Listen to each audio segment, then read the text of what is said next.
Assalamualaikum warahmatullahi wabarakatuh. Perkenalkan, nama saya Chadiza Azahra Lubis dengan NIM 2308 03040 dari Prodi PGMI Angkatan 2023. Saya akan membuat video yang dimana video ini saya buat untuk memenuhi tugas UTS, belajar dan pembelajaran yang diampu oleh Ibu Yesika Novita Rahmi MPD. Baiklah, masuk di soal pertama. Seorang siswa mengalami keterlambatan dalam membaca, sehingga gurunya memberikan bimbingan secara rutin selesai akhir pembelajaran. Setelah beberapa bulan, siswa tersebut mampu membaca dengan fasih dan mulai bisa menghafal. Jelaskan perbedaan antara proses belajar dan pembelajaran dalam kasus tersebut serta peran guru dan siswa dalam proses pembelajarannya. Baiklah, jawabannya, kasus di atas, siswa awalnya mengalami kesulitan dalam membaca. Namun, dengan adanya bimbingan rutin dari guru, mereka akhirnya bisa membaca dengan baik. Hal ini menunjukkan bahwa siswa menjalani proses belajar, di mana mereka berusaha mengubah tingkah laku dan meningkatkan keterampilan membaca mereka. Selanjutnya, pembelajaran. Pembelajaran adalah usaha guru untuk menciptakan suasana belajar yang mendukung, di mana mereka membimbing dan memberikan informasi. Perbedaan utama antara belajar dan pembelajaran terletak pada siapakah yang aktif belajar terjadi dalam diri siswa, sedangkan pembelajaran diatur oleh guru.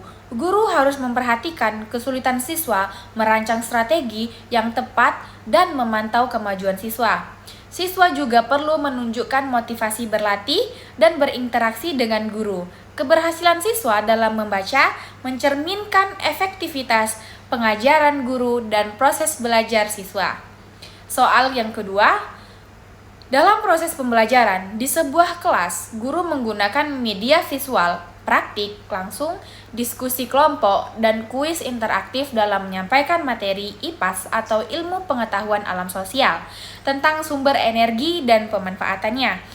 Berdasarkan paparan di atas, identifikasilah jenis-jenis pembelajaran yang diterapkan oleh guru, serta jelaskan prinsip-prinsip pembelajaran yang tampak dalam proses tersebut. Lalu jelaskan mengapa banyaknya metode ini penting dalam proses pembelajaran. Baiklah, jawabannya, guru mengajar IPAS atau ilmu pengetahuan alam sosial menggunakan berbagai metode untuk membantu murid memahami materi dengan baik. Metode ini termasuk pembelajaran visual, di mana guru memakai gambar dan video untuk menjelaskan konsep sulit, dan pembelajaran praktis melalui kegiatan langsung seperti eksperimen. Pembelajaran kolaboratif juga dilakukan untuk mendorong siswa diskusi antar siswa, sehingga mereka saling belajar. Metode interaktif dengan teknologi seperti kuis menjadikan proses belajar yang menyenangkan. Prinsip aktif pada diri siswa muncul karena siswa terlibat langsung dalam diskusi dan praktik. Berbagai indera yang digunakan memperkuat pemahaman dan prinsip konstruktivisme juga diterapkan saat membangun pengetahuan mereka sendiri. Variasi metode menghindari kebosanan, meningkatkan motivasi belajar. Kombinasi berbagai metode ini sangatlah penting untuk mencapai keberhasilan dalam belajar, memperdalam pemahaman, dan meningkatkan keterlibatan sosial siswa. Keberagaman mode juga menghargai perbedaan di antara siswa, membuat pengalaman belajar lebih dinamis dan berarti, serta efektif dalam mendukung perkembangan mereka. Soal yang ketiga, guru memberikan hadiah kepada siswa ketika dapat menjawab pertanyaan dengan benar. Sedangkan di kelas yang lain, guru menggunakan peta konsep guna membantu siswa memahami jenis-jenis alat indera manusia. Jelaskan perbandingan pendekatan behaviorisme dan kognitivisme berdasarkan dua kasus tersebut, sehingga bagaimana masing-masing teori menjelaskan proses perubahan perilaku atau pemahaman siswa. Jawabannya, dalam dua contoh yang diberikan, guru menggunakan pendekatan yang berbeda dalam proses pembelajaran berdasarkan dua teori pendidikan, yaitu yang pertama, behaviorisme dan kognitivisme. Di contoh yang pertama, guru memberi penghargaan untuk jawaban yang benar. mencerminkan behaviorisme, di mana pembelajaran dilihat sebagai perubahan perilaku yang dipicu oleh lingkungan. Penghargaan berfungsi sebagai penguatan positif untuk mendorong siswa mengulangi perilaku yang diinginkan. Sebaliknya, di contoh yang kedua, menunjukkan kognitivisme, di mana guru menggunakan peta konsep untuk membantu siswa memahami pembelajar atau pelajaran. Dalam kognitivisme, belajar adalah proses internal yang melibatkan pemahaman dan pengorganisasian informasi. Peta konsep membantu siswa mengkaitkan ide, membangun pemahaman yang lebih dalam, dan mengatur informasi dalam pemikiran mereka.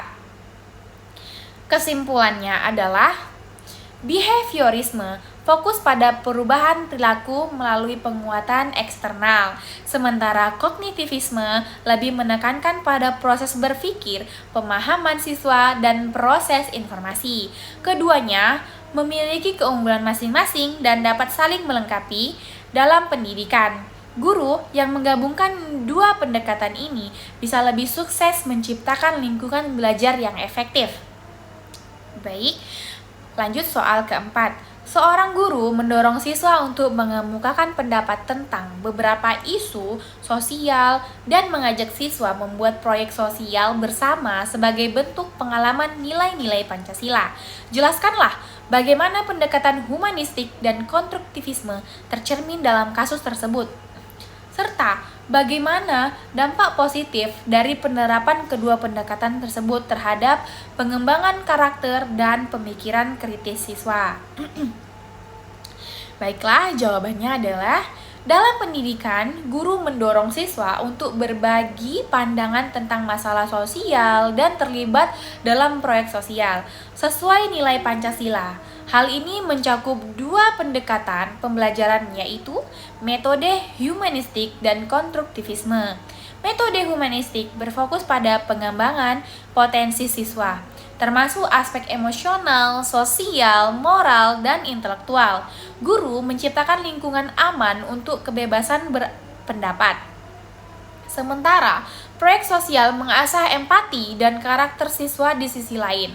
Metode konstruktivisme menekankan bahwa pengetahuan dibangun melalui pengalaman dan interaksi. Proyek sosial membantu siswa belajar secara kontekstual dan mengasah kemampuan berpikir kritis. Kedua metode ini memberikan dampak positif dalam pengembangan karakter, sikap toleransi, dan kemampuan berpikir analitis. Melalui diskusi dan kolaborasi, siswa mendapatkan pengalaman belajar yang berarti dan relevan untuk kehidupan mereka di masyarakat. Baiklah, mungkin hanya itu saja. Lebih dan kurangnya saya mohon maaf. Wabillahi taufiq wal hidayah. Wassalamualaikum warahmatullahi wabarakatuh.